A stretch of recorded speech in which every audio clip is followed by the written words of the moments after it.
In chapter 5, verse 8, you're all familiar with take heed, your adversary, the devil, prowls around like a roaring lion, seeking someone to devour.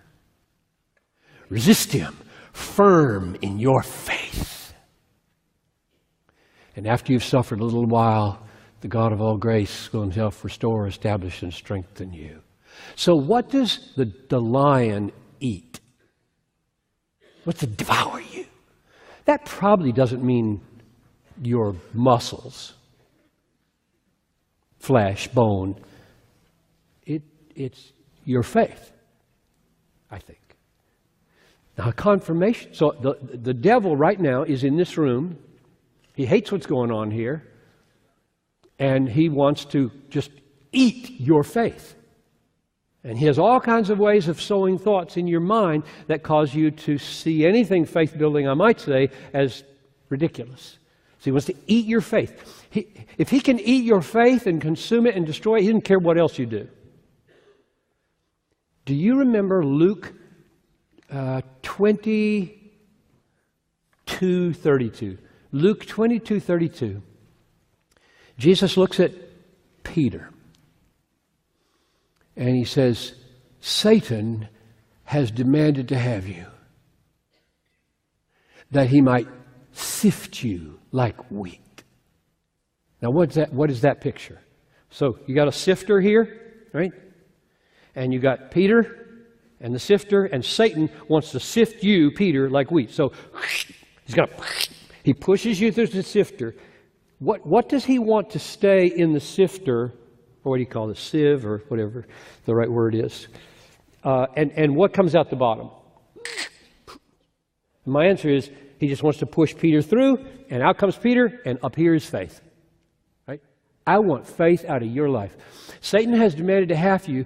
I think that's what he did with Job as well. Satan comes to God and says, let me just take him let me just wipe out his kids, and then he won't believe anymore.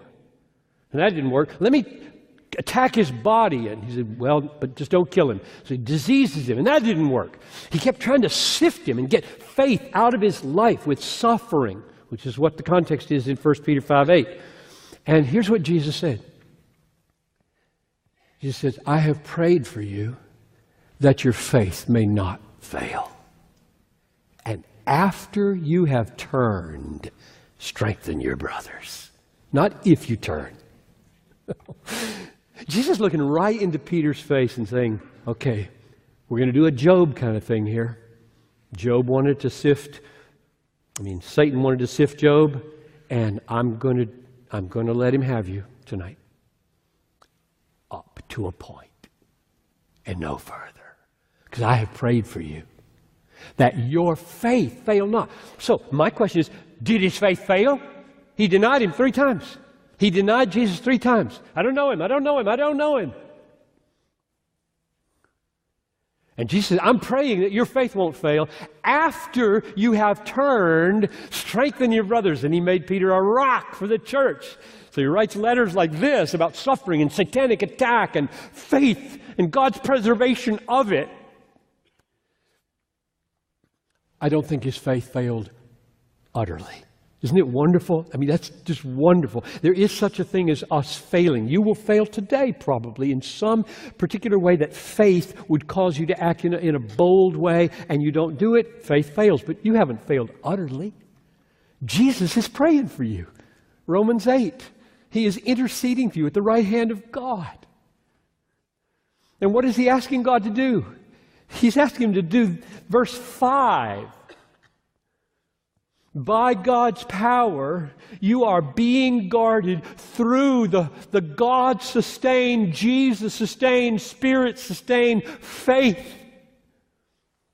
for a salvation ready to be revealed. So that's my take on verse 5. So the point of verses 3 through 5 is hope is so strong and so fixed and so firm and so trustworthy, and it's so valuable, unfading, undefiled, imperishable. infinitely better than anything in this world because you're an inheritor of God, being born into His family, and He's keeping it there for you. He won't let it go away. And if you worry about whether you're going to get there because of the suffering and the fiery ordeal that's about to come upon you, don't worry. I'm going to guard your faith. Wow. That's so encouraging to me. So why am I going to wake up a Christian tomorrow morning? He's going to guard me with the instrument of faith. He's going to open my eyes to see the trustworthiness of the gospel and believe. And if he left me to myself, I would not be a believer.